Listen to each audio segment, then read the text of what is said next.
Bueno, buenos días a todos. La charla de hoy básicamente lo que busca es introducirnos al esquicio número 2 y sobre todo el esquicio de vivienda, que en el caso de los años de segundo y tercer año son esquicios que venimos desarrollando de hace bastante tiempo en el taller. Están muy ligados entre sí por el periodo de tiempo de la arquitectura que adoptan y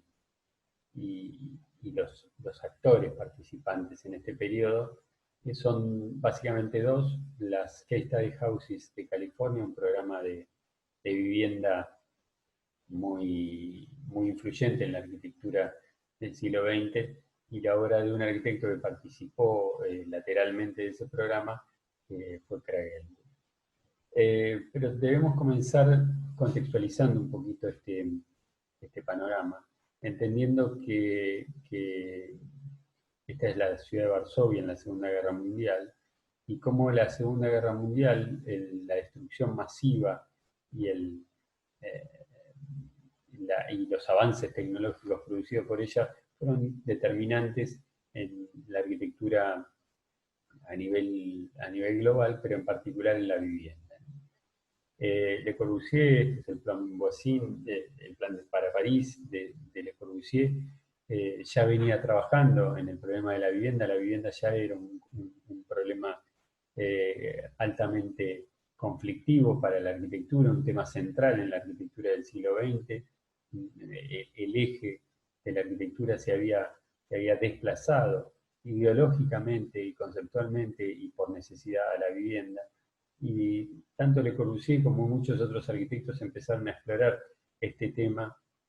de la vivienda, el pasaje de lo individual a lo colectivo, que es lo que realmente nos va a tomar todo este cuatrimestre, la reflexión sobre qué pasa en nuestra vivienda, qué pasa en una vivienda individual cuando empieza a vincularse con otras y empieza ese fenómeno tan particular del pasaje de lo individual a lo colectivo. Esto no es simplemente un hecho de agrupación de viviendas, sino es una reflexión mucho más profunda que nos lleva a pensar cuáles son, qué es lo que cede la vivienda individual y qué es lo que gana en esa transformación. Pero, sin ir más lejos, los otros maestros, como Wright en este caso, venía pensando que la, la, la, el siglo XX debía producir una gran transformación en la disciplina y particularmente en la vivienda, ¿no? Que la sociedad del siglo XX no podía seguir viviendo en las viviendas que habían sido pensadas hasta ese momento, ¿no? Esta es la Baker City, la ciudad para la ciudad de un acre por habitante, donde Wright imaginaba un futuro de algunos rascacielos y de algunos transportes por el espacio, pero fundamentalmente imaginaba que todo ciudadano americano debería tener derecho a tener un acre de tierra y a poder vivir en esa, en esa gran pradera o en ese gran lugar disfrutando de las bondades del espacio abierto. Sin embargo, el 15 de agosto de 1945, como decíamos, termina abruptamente, termina no abruptamente, ya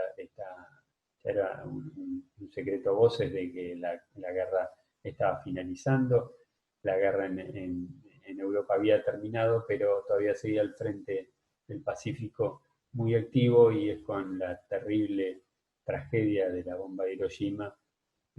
hace exactamente 75 años que,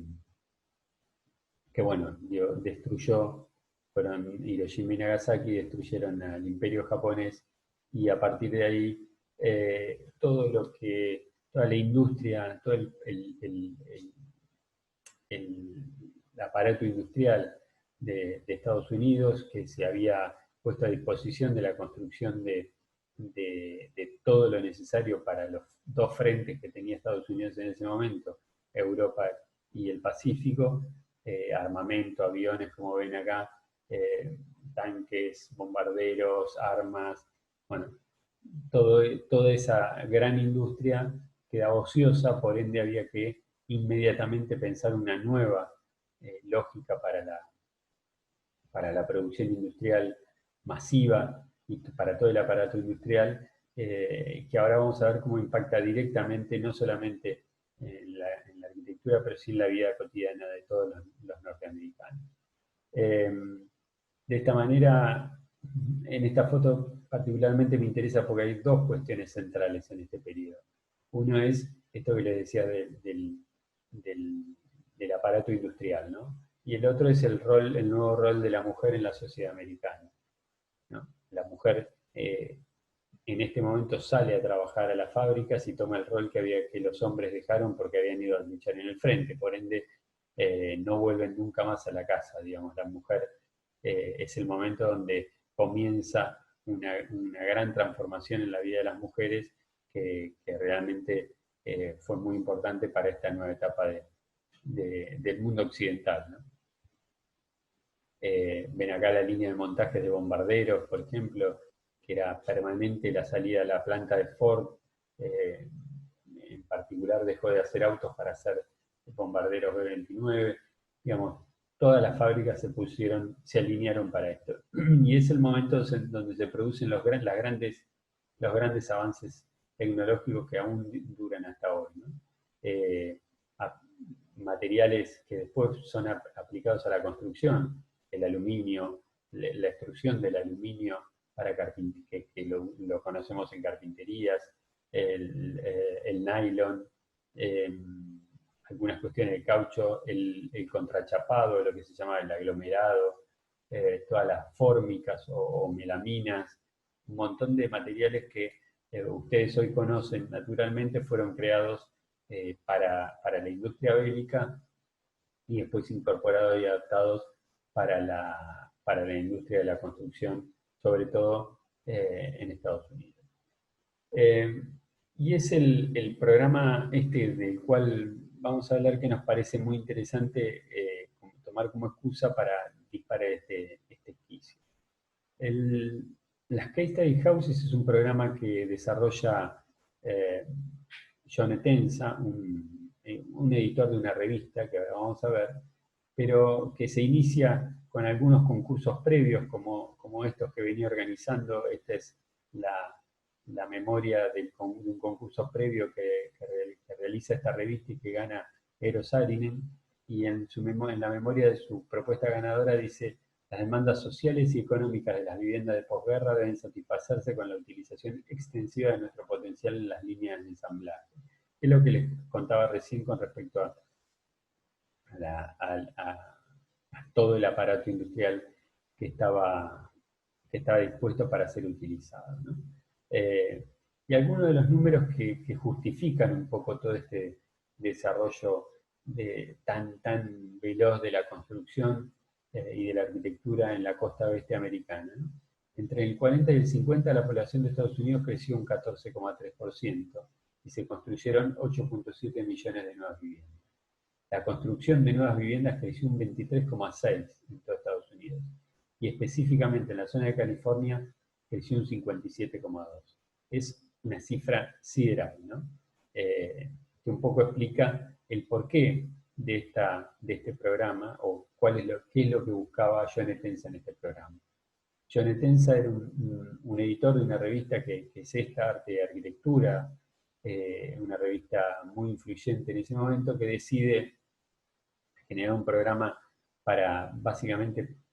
para satisfacer a esta gran demanda que veíamos recién, pero de viviendas de alta calidad eh,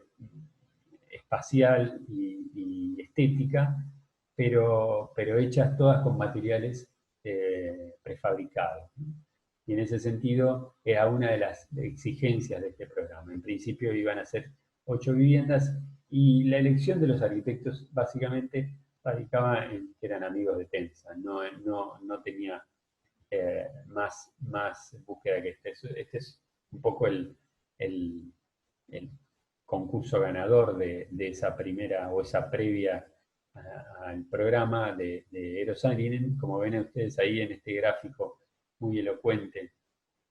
de, que se ve ahí a la izquierda, los bombarderos ya no tiran bombas, sino que tiran soluciones habitacionales para la Europa que había sido devastada por la guerra.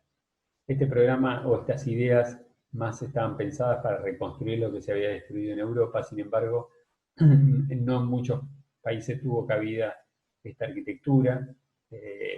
y tuvo que ser dejada de lado rápidamente para la reconstrucción de la vivienda europea,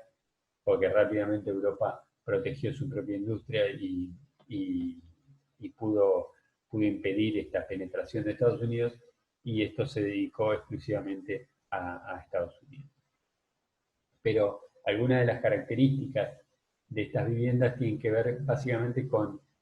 una lectura de la modernidad como una tendencia estética ya ineludible, donde esa modernidad hablaba de un espacio totalmente flexible, maleable, transformable, muy integrado al exterior, muy dependiente de la energía y de los avances en tratamiento de aire, con los aire acondicionados, con las calefacciones. La zona de California particularmente tiene una gran ventaja porque su clima es muy equilibrado, con lo cual no afectaba demasiado a las viviendas. Y otra cosa clave es la aparición, o no la aparición, sino la consolidación de la industria, básicamente del electrodoméstico y del mobiliario y el equipamiento para el hogar, ¿no? A muy bajo costo y con muy buena calidad, gracias a estos nuevos materiales de los que les decía al principio. Entonces esto es un poco el programa y el inicio del programa, y se proponemos, dentro de las limitaciones de factores incontrolables, comenzar el inmediato estudio, planificación y diseño y construcción de 8 casas, cada una de las cuales colmatará las necesidades de un especial problema de la vida en el área sur de California. A 8 arquitectos conocidos nacionalmente, elegidos no solo por su obvio talento, sino también por su habilidad para evaluar con realismo las viviendas en términos de necesidad, se les ha encargado tomar un fragmento de la tierra verde de Dios y crear buenas condiciones de vida para 8 familias americanas. El programa duró hasta el año 65 y se hicieron no solamente 8, se hicieron más de 20 largas viviendas hasta que se dejó de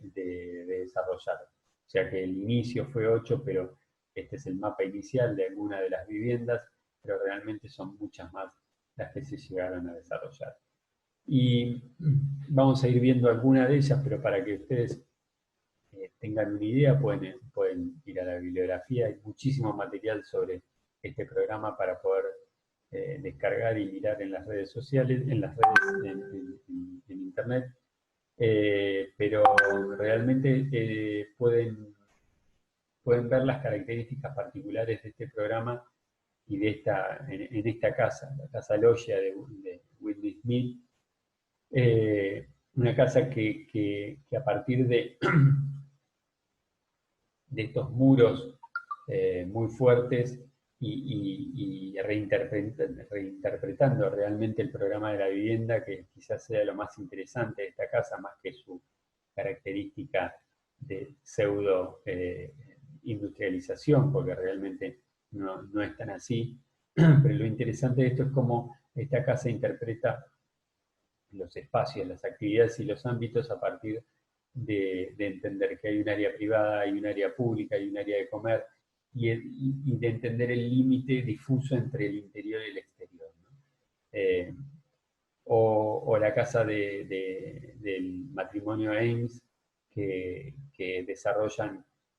al lado de la casa de Tensa, y que ahora vamos a ver, que es una casa muy, muy, muy interesante porque está desarrollada tecnológicamente a partir del fenólico y de una estructura metálica, y es una casa con estudio, con lugar de trabajo, pero estéticamente genera una ligación muy fuerte con su matriz tecnológica, ¿no? Es decir, esta casa está muy ligada a la tectónica de la materia, al sistema constructivo propuesto, desde su módulo, su métrica está ligada a los módulos de 1,22 por 2,44 de la placa de roca de yeso, de las placas de madera. Todo está muy ligado al sistema constructivo propuesto, sin por ello abdicar ni dejar de mantener una calidad espacial muy ligada a la modernidad. Al lado de esta estaba la casa de Tensa, que hace Saarinen con Eames, y es una casa muy interesante porque fíjense que a partir de una topografía muy particular y moldeada en sus particularidades para ser articulada con el espacio interior, se posa esta especie de cuadrado generado por 4 rectángulos y particularmente claramente se vislumbra en esta casa la idea de cerrar la parte privada, ¿no? Conformada por los dormitorios y las partes más íntimas de la casa, y abrir la parte pública del living al paisaje, inclusive el piso interior y el piso exterior, y los accidentes topográficos del interior y del exterior se llevan hasta el interior de la vivienda. Y aparece una cosa muy interesante, que vamos a ver repetidas veces en estas casas, que el auto pasa a ser un elemento que no se esconde, sino que todo lo contrario, pasa a ser protagonista porque el auto muestra un nivel social al cual pertenece el propietario. Pero bueno, como veíamos recién, ese pequeño desnivel del exterior se penetra al interior, una gran vidriera que separa simplemente con un cortinado el interior del exterior, y prácticamente no sabemos nosotros si estamos dónde estamos, ¿no? Otra cosa interesante en estas imágenes, allá se ve la casa de Ace, es también entender que el equipamiento, eso que les decía, todo el equipamiento, todo el mobiliario está muy ligado a la casa. Bueno, la casa Omega de Richard Neutra, que no se construyó, pero que es una casa muy interesante desde su concepción a partir de una cruz, y cómo esa cruz estructura las áreas privadas y públicas y genera 4 patios perimetrales con características totalmente diferentes que articulan a la casa con el exterior de forma totalmente diferentes en cada uno. O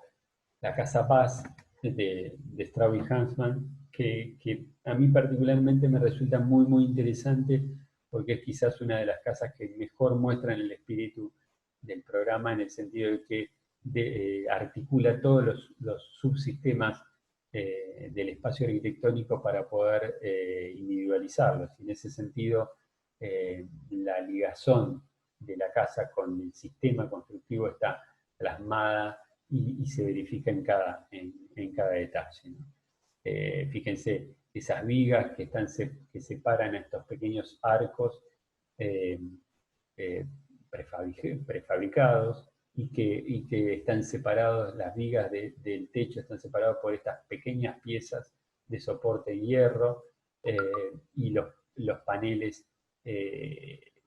a su vez se separan de las vigas. Entonces cada uno de los elementos están separados en sí mismos. Y otra cosa interesante, y me gusta esta foto porque ahora vamos a hablar un poco de todo este ámbito de la fotografía, es esto que les decía, ¿no? Ya el tiempo, como tanto el hombre como la mujer salen a trabajar y están todo el día trabajando afuera, ya se necesita el tiempo para poder producir alimentos. Hay toda una revolución en la técnica de producción de alimentos a partir de la aparición del horno a microondas, de los enlatados, de ciertas técnicas de conservación de alimentos que también son producto de la Segunda Guerra Mundial, y el equipamiento para eso, todo el equipamiento de cocina, todos los electrodomésticos que ayudan a que este tiempo se optimice mucho más, también para que el tiempo de la vida cotidiana se optimice mucho más también para el trabajo. Bueno, particularmente esta casa es muy interesante. Fíjense que en todas las plantas es muy difícil determinar dónde está el interior y dónde está el exterior. Esto es una característica muy particular de este espacio americano de la costa oeste, donde el disfrute del exterior y del interior es muy claro y muy marcado. Es así que Estados Unidos tiene la industria de la jardinería americana es de las más importantes del mundo. Bueno, más imágenes de esta casa donde, insisto, este límite se pierde y simplemente es una lámina de vidrio la que permite separar el interior del exterior. O la casa Greenbelt, una casa realmente fantástica, a mí me gusta ponerla porque es muy elocuente algunos, este dibujo, por ejemplo, ¿no? El helicóptero, el auto 4x4, este jeep que hoy es tan común en las playas argentinas, digamos, que en ese momento era una cosa totalmente novedosa como para el disfrute de la vida cotidiana. Pero esta casa particularmente es muy interesante porque genera como un patio interior donde los límites que separa la casa del área privada y del área pública, ¿no? Y es un lugar donde la gente puede sembrar y puede tener una pequeña huerta prácticamente en el living de su casa, ¿no? Esta casa nunca se construyó, pero es muy interesante. Y viendo algunas de las otras que van a ir viendo, está la Study House 21 de Koenig, una casa interesantísima desde su calidad espacial y su factura, pero volvemos a ver lo mismo, ¿no? El rol protagónico de la cochera, del auto, acompañando el ingreso a la casa, el estar comedor muy abierto y muy vinculado con el paisaje, y las áreas de dormitorio separados por el núcleo. Una confección muy precisa y obviamente muy industrializada a partir de eso, y una calidad espacial interior realmente de altísima factura, ¿no? Esta es la Study House 22 de Koenig. Acá empiezan a aparecer, como veíamos en la casa base, algunas de las fotos de las cuales les quería hablar, pero en particular esta casa es muy interesante porque se cierra muy francamente al exterior y cuelga prácticamente en un barranco hacia todo el valle de la ciudad de Los Ángeles. Pero es muy interesante la propuesta de esta casa, generando esta idea de sorpresa, ¿no? De algo que se cierra y que de pronto es como el umbral para el disfrute del paisaje. Fíjense el espacio interior y cómo se abre claramente hacia el valle. Pero me interesan estas fotos porque también podemos volver a ver esto que les decía de la importancia de todo lo que implica la escena cotidiana de la familia americana de esta época, ¿no? Esta escena de equipamientos muy diseñados y muy producidos masivamente, pero de altísima calidad de diseño, pero a su vez de una accesibilidad muy grande para casi cualquier familia de clase media. Bueno, esta es una foto súper famosa de este fotógrafo. Ahí está Julie Schulman sacando estas fotos. Este es el fotógrafo oficial, el fotógrafo de Tensa y de este programa. Todas las casas fueron fotografiadas por él. Y para mí es una pieza clave porque este programa es básicamente un negocio inmobiliario de Tensa, y es el que le permite a Tensa poder difundir la idea de lo que él quería como negocio. Con lo cual, para mí es clave esta pieza, es reconocida esta pieza, este fotógrafo, porque es el que le permite transcribir ese clima, ese ambiente que ellos querían plasmar en estas viviendas para poder ser disfrutada por la mayor cantidad de gente. Estas son fotos de él donde se ve claramente esta idea de esta nueva vida, donde gracias al equipamiento y a la buena calidad de las viviendas íbamos a poder tener mucho tiempo para el disfrute. Y acá se ve a este matrimonio disfrutando de buena música y de una posible salida a cenar, gracias a ese buen nivel de vida que se podía llevar. Bueno, y la otra pieza clave en este segundo año va a trabajar con las Study Houses, y tercer año va a trabajar con este personaje, que está muy ligado a esta etapa de la costa oeste americana, que es Craig Elwood, que es un arquitecto muy, muy particular porque es un arquitecto que no era arquitecto, que formalmente, y que él nació en Texas y se va de muy chico a California, primero a San Bernardino creo, y después luego a Los Ángeles. Termina su secundaria en Los Ángeles, y él no quería, él quería ser actor. Es así que empieza trabajando como dibujante de un estudio, de una constructora de viviendas, y cuando termina la guerra, que él es licenciado después de la Segunda Guerra Mundial, él no fue al frente, pero estuvo un tiempo en el ejército, eh, con unos socios deciden abrirse una oficina que asesoraba a los veteranos de guerra para hacerse sus casas y poder obtener los créditos, con lo cual ahí empezaron a desarrollar algunas, ya pasó de ser dibujante a empezar a pensar algunas viviendas, y ahí decide cambiarse el nombre.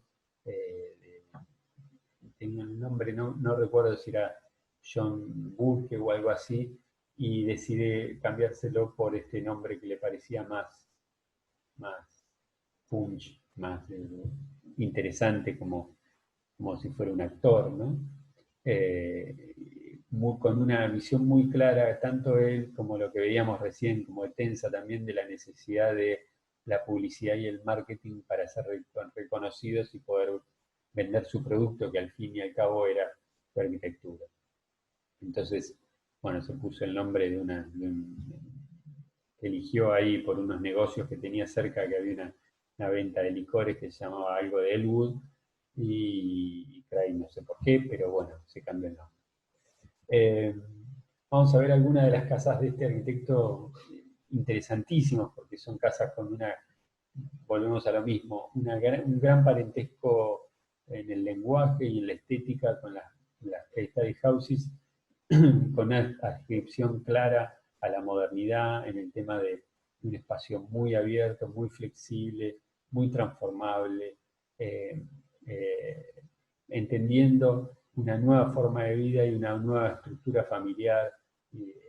sobre todo en esta zona de Los Ángeles, ¿no? Esta es la casa Broughton en los años 50, 1949 y 1950,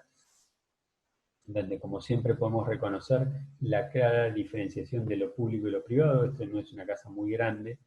pero sí es interesante ver en todas las casas de Elwood la, el extremado rigor por la modulación y la optimización de los espacios interiores para poder sacarle el máximo rendimiento al espacio, ¿no? Estas son fotos que son actuales, no son muy viejas, con lo cual hay muchas cosas que no pertenecen, como esta cocina, no son ni cerca de lo que eran originalmente. Pero si seguimos viendo algunas de las casas, la casa Hale es considerada, Banham la consideró una de las tres casas más influyentes de la arquitectura americana. Eh, una casa interesantísima,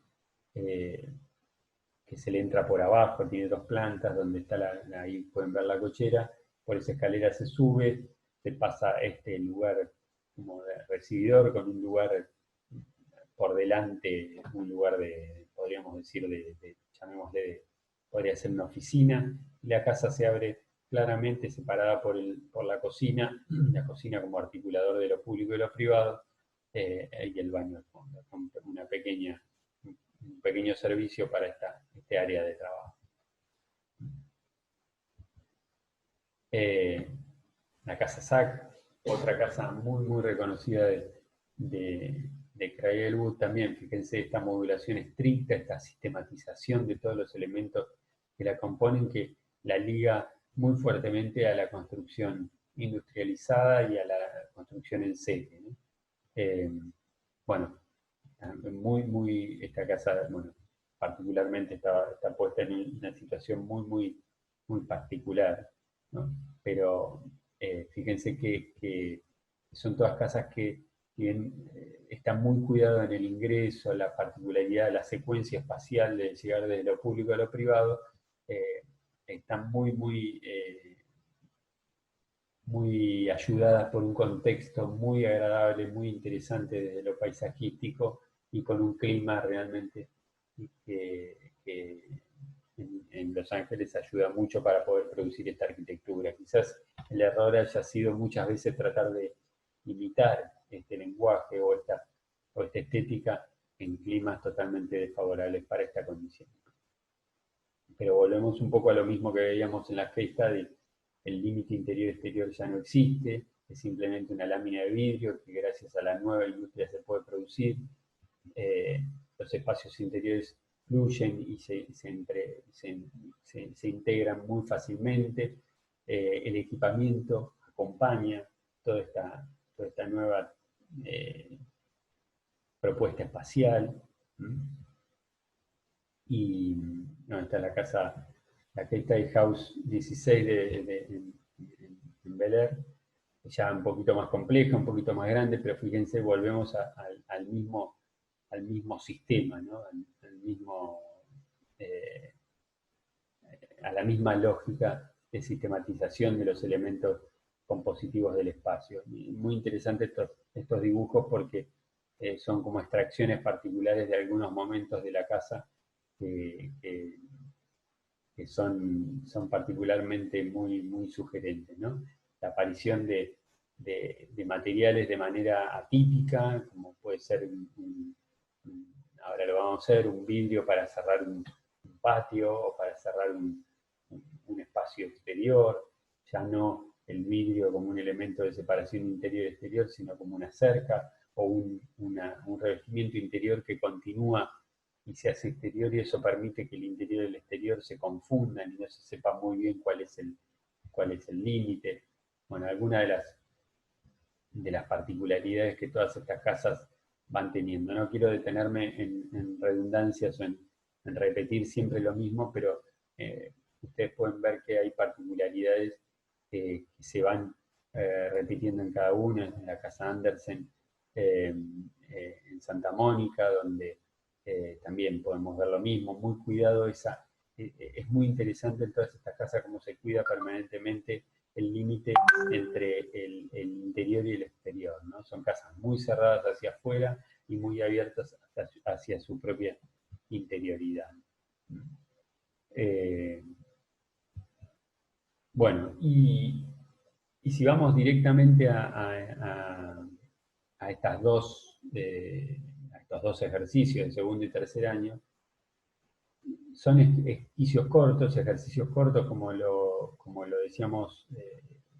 anteriormente, como lo hicimos en el primer esquicio, y la idea particularmente es que podamos entender cuál es el fenómeno que se puede reconocer cuando estas casas son particularmente elegidas, porque son todas, tanto las case study houses como las de Cray Elwood, son casas pensadas para ser vivienda individuales, no son para ser pensadas en lo colectivo. Para eso vamos a tener que analizar cada una de las casas, vamos a tener que analizar cada una de los proyectos que nos toquen a cada uno, y en principio los alumnos de segundo año van a analizar todos los subsistemas que son parte de esto, ¿no? El sistema de sostén, como vemos acá, el sistema de sostén, si es muro portante, si es estructura independiente, bueno, el sistema de cerramiento, el equipamiento, cuáles son esos elementos, los servicios, bueno, cada una de esas cosas. A partir de eso, haremos la documentación de la casa, la redibujaremos, haremos una maqueta de cada una de las casas, y a partir de eso podemos entender más profundamente el proyecto y el modelo. Y en segunda instancia haremos un pasaje de lo individual a lo colectivo. Es decir, lo que haremos es trabajar en maqueta con 6 unidades de estas, repitiendo, haciendo 6 maquetas del modelo para poder empezar a experimentar cuál es la forma más lógica de agrupamiento de todas ellas. Entonces, en ese sentido, debemos empezar a pensar qué es lo que sé de la casa para lo público, qué es lo que pierde y cómo se comprometen algunas de las cuestiones de cada una de estas viviendas. ¿Cómo se ve afectada la vivienda cuando deja de ser una vivienda individual y pasa a ser una vivienda pública, un grupo de viviendas? Bueno, ahí tienen la entrega, alguna de las cuestiones, un poco el cronograma. La idea es estar terminando el 27 de agosto con con con este esquicio. Y en el caso del tercer año, pasamos por lo mismo, pero ya con las casas de Craiglewood, con estos modelos. Cada uno va a tener un modelo de estos, y también tenemos que hacer un relevamiento y un análisis de los subsistemas un poquito más sofisticados, que en el caso del segundo año, de los subsistemas que componen el proyecto. Vamos a hacer una maqueta síntesis y también vamos a hacer uno en 200, un pasaje de lo individual a lo colectivo, en este caso ya con 12 unidades, no con 6, donde vamos a notar que muchos de ustedes hicieron el año pasado el esquicio anterior, pero van a notar ahora que van a tener algunas complejidades mayores, porque ya no es lo mismo agrupar 6 viviendas que agrupar 12, porque aparecen nuevas. La relación de la vivienda individual con el conjunto, con 12 o 16 viviendas, es muy distinta a la relación 1 a 6. Con lo cual, la graduación o el pasaje de lo público a lo privado se generan nuevos espacios, o necesita de nuevos espacios y nuevos controles para poder manejar esa secuencia espacial. Y este es el gran desafío del esquicio de tercero, poder producir este conjunto de 16 viviendas, entendiendo que partimos desde una tipología dada por una vivienda individual y la tenemos que transformar en una vivienda colectiva. La idea es ver cómo se transforma, en ambos casos, cómo se transforma la vivienda de origen, qué es lo que puede ser transformado, y para eso tenemos que entender qué elementos son accesorios y qué elementos son centrales en la composición o en la identidad de la casa. Lo que no podemos hacer es perder, cuando vemos el producto final, lo que tenemos que poder hacer es poder reconocer el modelo de origen, o la tipología de origen. Esto es un poco para introducirnos también a un tema que ha sido dejado de lado por la arquitectura, pero que es el concepto de tipología, ¿no? Es decir, Mies, cuando daba clases, decía que no se podía inventar la arquitectura todos los lunes, porque sus alumnos querían cada clase poder inventar lo que ya otros habían hecho. Y en ese sentido me parece que debemos ser lo suficientemente inteligentes para reconocer que en la historia de la arquitectura reciente ha habido y hay una cantidad y un acervo importantísimo de información y de